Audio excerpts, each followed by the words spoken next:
Hey guys, Kit here of Burn One for the Shadowverse Evolve channel here. I'm joined with the usual suspects, Dean and Ellis. You guys say hi. Hello. Yep. All right, and we're gonna be getting into Dragoncraft here in a second, but I figured I'd throw this up front because I keep forgetting. You guys need to subscribe if you want to see more content for Shadowverse Evolve and just be a part of the community.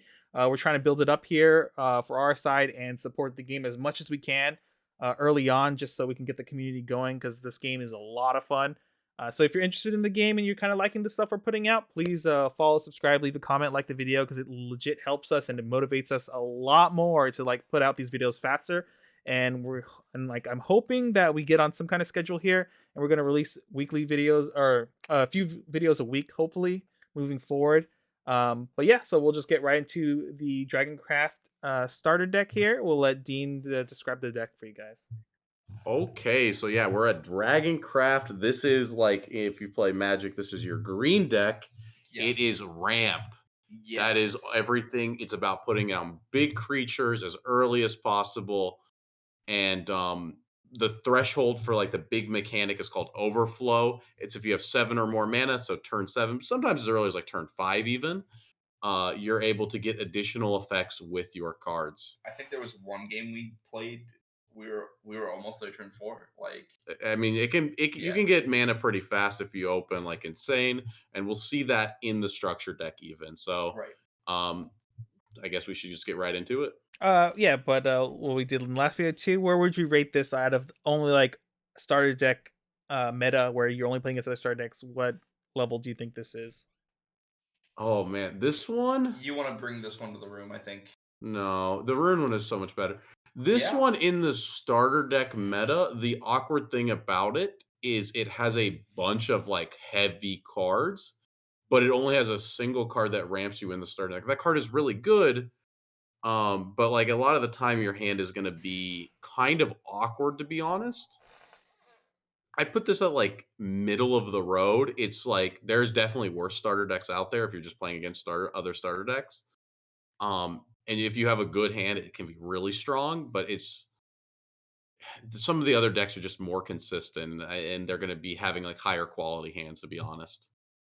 All right. What about what do you say if you're gonna get into the boosters as well, like to upgrade? Oh, this is I think as somebody who likes consistency and controlish decks, Dragon is one of the best decks, and it has an insanely strong aggro deck, and it has an insanely strong control deck in the first booster meta. So it is. This is in the cards in here are probably have the most longevity of any of the starter decks outside of like Rune with Insight. Yeah. And even then, it might even be better than that because in this we have the second card we're going to go over Dragon Oracle. If you play Shadowverse, I think you know what that card does, and you know that card is probably never going to fall off, like ever. Yep. So, All right. yeah, this is an insane one. That's good to hear for those Dragoncraft lovers out there. All right, so we'll just hop into this here. So we have Rowan. He is the leader. That's the card you'll be getting. First card we see here is Fafnir. Looks like they added the English version picture here onto this Google Doc. And once again, shout outs to the Shadowverse Evolve Discord community. They're the ones who put this document together, and so we're just using it for the video here. So thank you so much for that. So Fafnir, 8 cost 7/8 dragon, has fanfare. So when it comes into play, deal 5 damage to all enemy followers. This guy's good. Yeah. Seems Card's like good. pretty good removal. And even though like it's an 8 cost, the whole thing of Dragoncraft is that you accelerate your mana. So even though it's an 8 cost, you probably drop this even as early as like turn 5 or 6, right? Yeah, Yep. and then it's such a big body while also removing your opponent's threat, so it's good. Yep. All right. And here's the card. All right. The card every Shadowverse player knows this one. Dragon Oracle, 2 mana spell. You get to choose one of 2 effects. They didn't give you both on Overflow like they used to. You either get 1 extra play point or you draw a card. Um, yeah, having more mana than your opponent's pretty good, and so you're able to play your big cards earlier and just kind of take control of the game. Yep. Yeah. One thing to note that we didn't really talk about in any of the other videos, but I guess it's important here for new players getting into the game. The way the play point system works in Shadowverse is that you just you have a cap of like 1 starting off in the beginning, and it replenishes every turn, a start of your turn. But every new turn, it goes up 1 more. So it'll be like go from 1, then turn 2 will be 2 points, then 3, and so forth up until turn 10. That's when it caps out. You can only have 10 mana to spend in 1 turn, uh, without like using any other effects. So by gaining 1 play, increase your max play points by 1, which means you start off the next turn with 1 more play point than you would. So if you do this on turn 2, turn 3 you'd have 4 mana moving forward instead of 3, right? Yeah, Or and play that points, is that is. massive. It's huge. Yeah. So you're essentially playing a turn ahead of your opponent the entire time after playing this, which is really really good. And if the extra mana won't do anything, it's also a cycle for 2, Right. which isn't the worst. It doesn't feel good to do that, but I mean, if you draw this card on turn 10, it's not a dead card, or whatever point you hit that yeah. 10-minute cap. It won't be a dead card. You can play it knowing that. All right, awesome. Next card here. Ellis. So this is Dragon Warrior. It is another 3/3 for 3 that evolves for 1. Oh yeah. Yeah. And then you'll notice it becomes a 4/4, just like the other ones. But this one says on evolve, deal 3 damage to an enemy follower. So common theme, all of these trial decks I think do have a 3/3 for 3 that evolves for 1 Yes. that does something related to their craft in some way, Well, shape, or form. they're just kind of like general good 3 drops. Right. I don't know. This doesn't really do anything related to dragon other than being a dragon. Yeah, that's true, I guess. It is a dragon. So yeah, this card's great. At least in the first meta, it's going to be really good. It's a good card at all Yeah. points because it's double removal. Right. Yeah, because you kill 3/3 and you swing into something else that's tapped. So like, it is a 1 for 2 card. Yep. All right. Next card is Dragon Newt Princess. It's a 2 cost 2/3. Has Dragon Newt and Princess as traits. Fanfare. If Overflow is active for you, and we said Overflow is if you have 7 or more play points, max play points. Yep. If it's active for you, choose an enemy follower, deal 4 damage to it. Super solid card, I'd say, right? I don't know if it still sees play nowadays, but it seems like very strong removal while putting a board or body on the board for pretty cheap. Yeah, it's not bad. You can put this in a deck and not feel bad.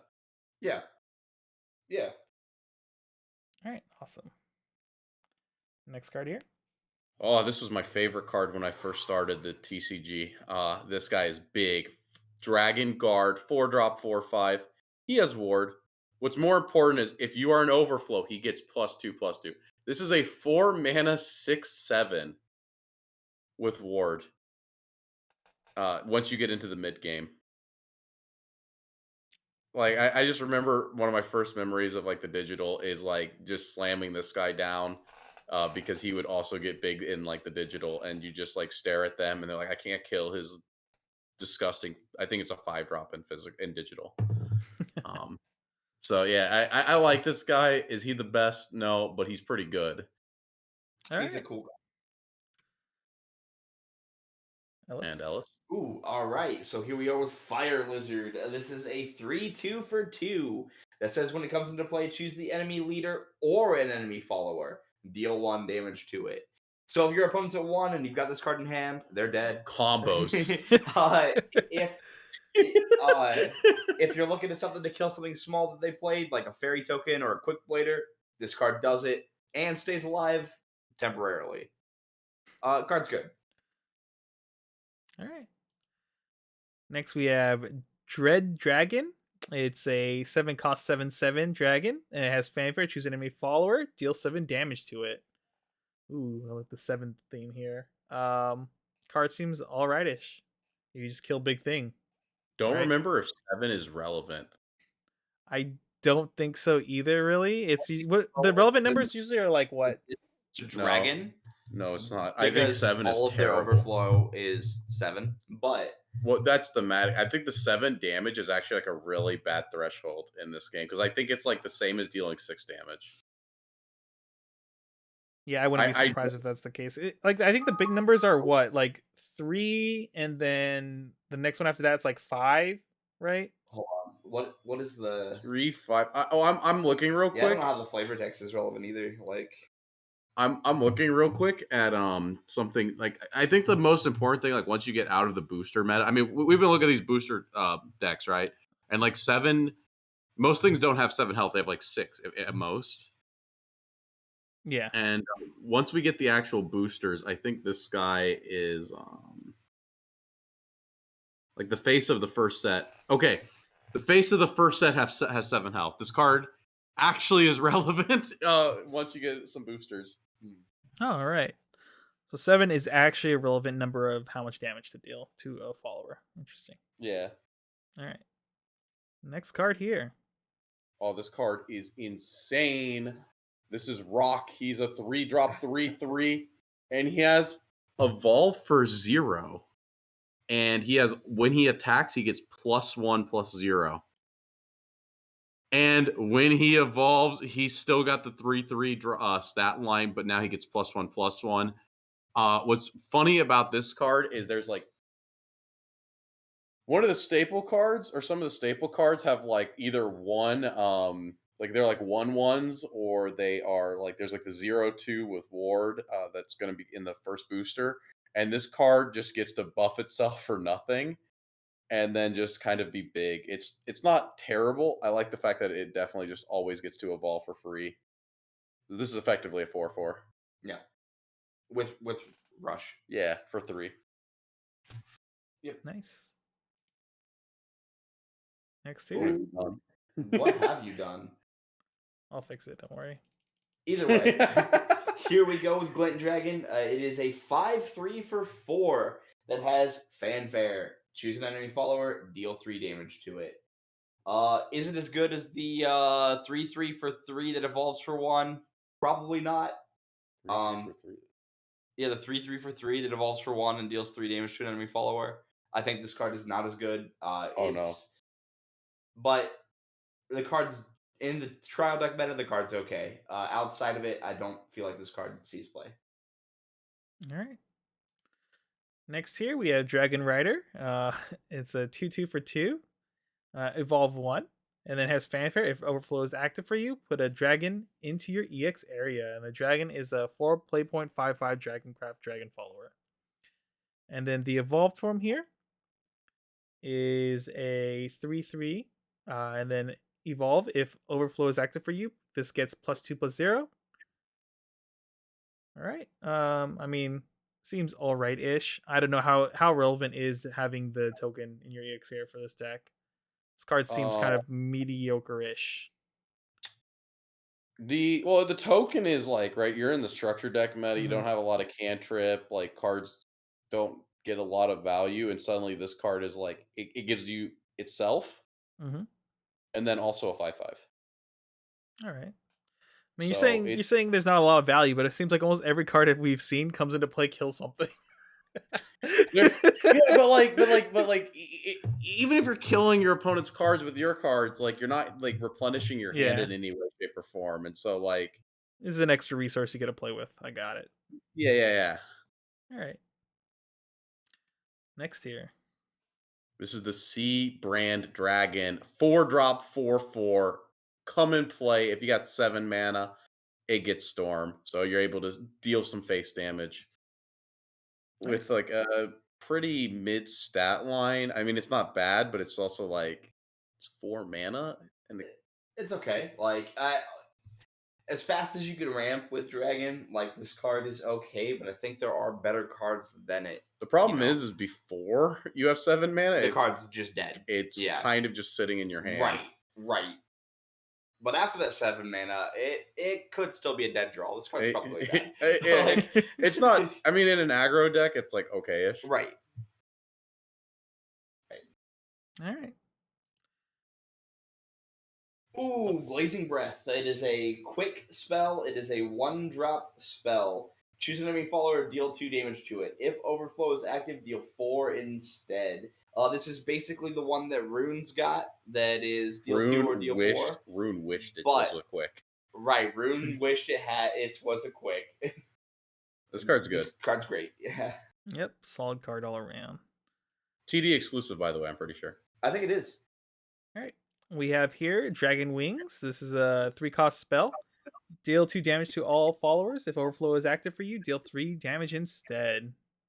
So something important to note: it hits everything, including your own followers. Oh, true. Whoops. Oh, Oh wait, what yeah, am I doing here? anti-aggro Okay. card. Yeah. Yep. If you see some of the Hurley deck lists, you kind of want as many of those as you can Yep. get. That is accurate. All Cards right. probably 3 of, and it's not. All right. On to these neutral craft cards. Insane. Yep. The 3-drop 3/4 Goliath Evolve for 2. Then becomes a 5/6. Busted. The vanilla. That's it. It's a 5-drop 5/6 with rush. That's it. No, it's you put down the 3 for them and they don't remove it. You go, you fool. And then you All right. And then we have another Angelic Sword Maiden, which we've seen before for just a mildly fat. messed up on Yeah. Oh, sorry. No. It's just the way this is formatted. I'm not going to correct that one. Nobody cares about it. Yep. And then Angelic Snipe once again. Quick, choose an enemy far, deal 2 damage to it. Oh, Mhm. oh shoot. What Oh, did I what's do? this? Oh, I don't know. oh no, I can't. Okay. Ah, there we go. Vanilla. Yeah, there we go. We got this is our token, right? This is as good. This is like as good as the Sorecraft gold card. Oh no! It's that's 1/1. 5/5 for 4. Okay, so before 7 play points, this is better than the Shark Dragon, the Sea Brand Dragon or whatever. That is true. Good card, but it's a token. Right. All right, so that concludes our Dragoncraft starter deck review. This was actually the shortest out of all of them, surprisingly. Yeah. We're going Yeah. faster. I Yep. do have to make an exit now, though. I've got work, so Yep.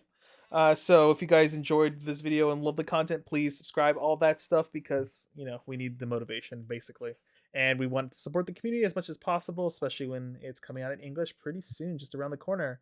Other than that, guys, we hope to see you in the next video. The next one we should have is Spooky, or not Spooky Craft. It's called Abyssal Craft in Bizcraft, yeah. Abyss Spooky Craft. Craft is a better name. Yeah, but- I like calling it Spooky Craft instead. Yep. Yeah, for those that play the digital game, it's a combination of blood and what is the other one in digital? Shadow. Blood and Yeah. shadow into one craft for some reason.